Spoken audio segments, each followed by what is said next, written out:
प्रभु यीशु मसीह के मधुर और मीठे नाम में आज दिनांक 26 अक्टूबर दिन रविवार को आप सब श्रोताओं का हम हार्दिक स्वागत करते हैं। आज के दिन के लिए जो वचन है वो लिया गया है, यह हिजकील नबी की पुस्तक उसका 22 अध्याय 30 पद। और मैंने उसमें ऐसा मनुष्य ढूंढना चाहा जो बाड़े को सुधारे और देश के निमित्त नाके में मेरे सामने ऐसा खड़ा हो कि मुझे उसको नाश न करना पड़े, परंतु ऐसा कोई न मिला। प्रियो, आज का विषय है यह हिजकील।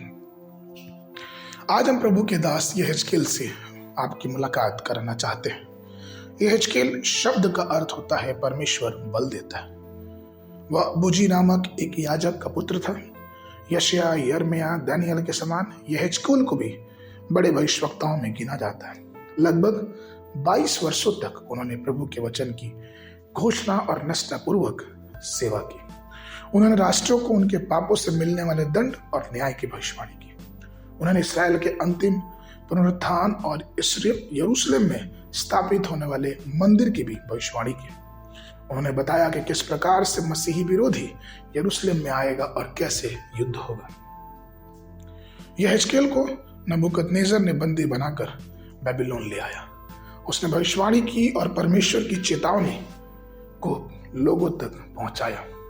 हिजकील 18 के 4 में वचन ये कहता है कि देखो, सबों के प्राण तो मेरे हैं, जैसे पिता का प्राण वैसे ही पुत्र का ही प्राण है, दोनों मेरे ही हैं। इसलिए जो प्राणी पाप करे वह मर जाएगा।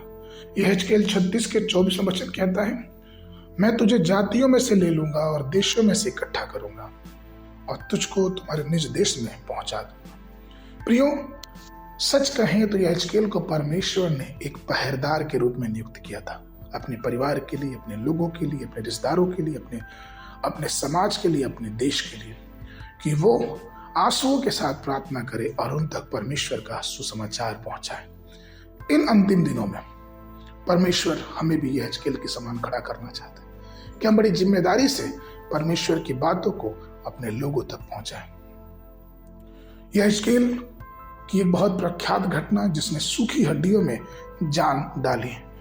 आज भी परमेश्वर चाहता है कि हम अपनी आत्मिक सूखी हड्डियों में परमेश्वर का वचन और उसके जीवित वचन को अपने जीवन में डालें, अपने जीवन को पुनर्जीवित करें और अपने आत्मिक पैरों पे बल के साथ खड़े हों और आगे चलें, जिससे परमेश्वर की आशीषें हमारे और आपके जीवन में आए।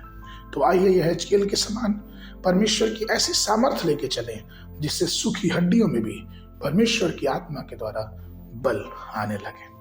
आगे के मनन के लिए यह हिजकील की पुस्तक उसका 37 अध्याय 10 पद। उसकी इस आज्ञा के अनुसार मैंने भविष्यवाणी की, तब सांस उनमें आ गई और वे जी कर अपने अपने पांव के बल खड़े हो गए और एक बहुत बड़ी सेना खड़ी हो गई।